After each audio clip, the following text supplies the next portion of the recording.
Ini semua gara-gara Hernando. Assalamualaikum warahmatullahi wabarakatuh. Balik lagi ke channel gua Juple. Salam olahraga. Oke, gimana kabar kalian saudara-saudaraku di sana? Semoga kalian sehat selalu dan tetap dalam lindungan Allah Subhanahu wa taala. Indonesia lagi-lagi kalah sama Irak ya. Ini udah untuk kesekian kalinya, bro. Indonesia gak pernah menang dari Irak dari beberapa pertandingan sebelumnya. Padahal mungkin kalau kalian saksikan di babak pertama, Indonesia itu benar-benar mainnya sangat bagus. Asa timnas kita akan menang itu kelihatan banget auranya. Karena babak pertama kita tuh mainnya benar-benar enak dilihat. Passingnya oke, umpan-umpannya oke. Beberapa kali mungkin ada yang miss, tapi selebihnya kita benar-benar mampu mengontrol permainan. Ya bahkan Irak itu udah kayak keteteran banget sebenarnya lawan kita. Itu kelihatan banget. Irak itu pada saat membuka permainan pun dan dia melakukan serangan-serangan kepada Indonesia, itu tidak seberbahaya pada saat kita menguasai bola. Kita menguasai bola beberapa kali, bahkan menusuk ke lini pertahanan Irak itu beberapa kali, dan itu sangat-sangat membahayakan dan berpotensi gol. Ya cuma memang mungkin Dewi Fortuna belum berpihak kepada kita di babak pertama. Ya bahkan sebenarnya ada salah satu momen di mana mungkin Rafael Strike itu bisa aja mencetak gol, ataupun mungkin kalau dia memberikan assist itu bisa terjadi gol. Cuma mungkin suatu hal ya yang menyebabkan akhirnya dari timnas Irak mampu bisa menutup peluang atau celah itu. Itu memang amat sangat disayangkan. Itu salah satu peluang yang sangat-sangat emas menurut gua. Dan masuk babak kedua, kita mungkin cukup kaget ya, Irak akhirnya bisa mencetak gol melalui penalti. Itu benar-benar kayak mengepus pemain kita untuk benar-benar bisa maju gitu, untuk bisa benar-benar membalikan keadaan. Akhirnya timnas kita memang berjuang keras, gue ngerasa banget itu kelihatan banget timnas kita ngotot banget mainnya. Tapi sampai akhirnya sang El Capitano terkena kartu merah, Jordi Amat, itu benar-benar malapetaka banget menurut gue. Karena itu masih menit 50-an bro.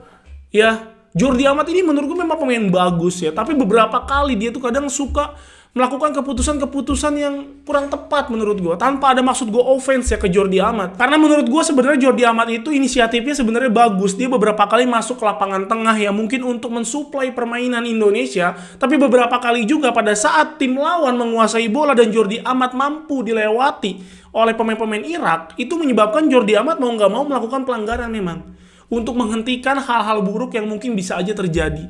Cuma yang disayangkan karena dia beberapa kali melakukan hal itu, pada saat dia melakukan yang sangat-sangat keras, wasit nggak pikir panjang untuk benar-benar langsung kasih kartu merah. Itu ya jadi kayak pukulan telak buat timnas kita. Karena dengan kartu merah Jordi Amat, menit masih 50, pertandingan masih sangat panjang, itu benar-benar pincang banget timnas kita. Ya akhirnya memang diputuskan untuk terjadinya beberapa pergantian pemain. Ya memang kalau kita lihat Indonesia pada saat bermain dengan 10 orang juga nggak jelek-jelek banget gitu ya, masih mampu melakukan pressure ke Irak, masih mampu memberikan perlawanan, tapi tetap nggak seimbang menurut gue. Nggak seimbang banget, itu ketara banget. Kalau seandainya waktu itu Jordi Amat mungkin tidak kartu merah dan skornya mungkin masih 1-0, besar kemungkinan timnas kita mungkin masih mampu comeback. Ya, tapi yang petaka datang lebih parah itu setelah kalian lihat cuplikannya. Nah, di mana Hernando melakukan blunder yang menurut gue sangat-sangat fatal, bro. Di sini. Ya mungkin itu dia cukup kaget kalau gue rasa. Tapi di sini gue ingin menilai pada dasarnya setiap manusia bisa melakukan kesalahan. Kita jangan menghujat Hernando sampai berlebihan. Apalagi kalau kalian lihat di media sosialnya Hernando, bro, ya Allah kasihan banget. Itu yang komen puluhan ribu, buset, ngehina semua, parah banget. Ya kalau gua sih menilai ya sebagai pengamat sepak bola paling modern, terbaik dan termasyur di abad ini, Hernando itu melakukan kesalahan kayak gini kan gak sering-sering juga gitu. Ya udah, namanya manusia, kita harus memaklumi. Cuman ini mungkin akan jadi pembelajaran buat Hernando ke depannya. Gue juga pada saat Hernando melakukan blunder, kesel ya pasti, manusiawi kesel sebagai penonton. Kenapa harus bisa terjadi seperti itu ya kan? Tapi kita juga harus menyikapi secara dewasa, kita harus dukung dia gitu. Mentalnya harus tetap kita kuatin. Karena kita sangat masih membutuhkan dia nanti pada saat pertandingan lawan Filipina. Jadi stop menghujat buat kalian semua SDM ya, pomo bola lo yang kagak ngerti bola. Justru orang-orang yang gak ngerti bola itu yang ngehujat Hernando habis-habisan, bro. Lu lihat dah. Ya, akunnya pada di private, akunnya pada akun bodong, rata-rata nggak berani mereka pakai akun-akun asli. Karena apa? Karena mereka itu pecundang. Begitu. Ya, itu orang-orang yang hujat Hernando. Ya orang-orang dongo menurut gue. Harusnya dikasih support, biarin aja udah nggak apa-apa, kesalahan yang lalu udahlah biar berlalu. Tapi dia pasti akan mendapatkan hikmah dan pelajarannya. Dan gue sangat berharap nanti memang di Filipina, kita bertanding melawan Filipina, di GBK juga kita bisa mampu membungkam Filipina. Karena kalian harus ingat Vietnam itu menang lawan Filipina dengan skor dramatis 3-2. Ya walaupun Filipina ini udah kelihatan banget mainnya bagus, serius gua. Filipina ini udah bisa ngimbangin Vietnam. Bukan tidak mungkin dia juga akan mengimbangin kita juga, karena Filipina juga ada beberapa pemain-pemain naturalisasi, bro. Yang menurut gua juga memiliki kualitas pemain di atas Filipina itu sendiri. Jadi bukti dengan 3-2-nya lawan Vietnam itu mengindikasikan kita juga harus hati-hati. Vietnam saat ini ada di posisi ketiga dengan poin 6. Kita poin 7. Skenarionya nanti Vietnam akan ketemu dengan Irak. Kita akan ketemu dengan Filipina. Sebenarnya kita lebih diuntungkan di sini. Kita masih unggul 1 poin. Kalau Vietnam menang dari Irak, kita menang dari Filipina, tetap kita yang lolos dari penyisihan grup.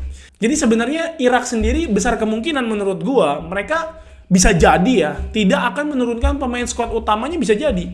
Mungkin pemain lapis keduanya dikasih kesempatan karena mereka udah jadi juara grup juga. Itu bisa jadi itu. Tapi kalau nanti ada, menurut gua, kalau memang nanti ada hitung-hitungan, kayaknya sih mungkin ada nggak ya hitung-hitungan di mana poin itu akan menambah ranking FIFA ataupun mengurangi. Bisa jadi Irak akan tetap mati-matian untuk bisa ngalahin Vietnam. Terlebih kan Irak itu udah cukup lama nggak main. Terakhir main dia tuh sama Filipina di bulan Maret. Nah baru main lagi sekarang. Bisa jadi juga dia akan tetap main nanti tim-tim utamanya lawan Vietnam. Kita nggak pernah tahu. Cuma memang beberapa pemain cadangannya mungkin pasti akan dikasih kesempatan buat main. Makanya nanti pada saat lawan Filipina, harga mati timnas kita harus menang sebenarnya untuk aman. Udah nggak ada cara kalau mau lolos dari kualifikasi grup putaran kedua ini. Kalau lolos nanti kita masuk ke putaran ketiga.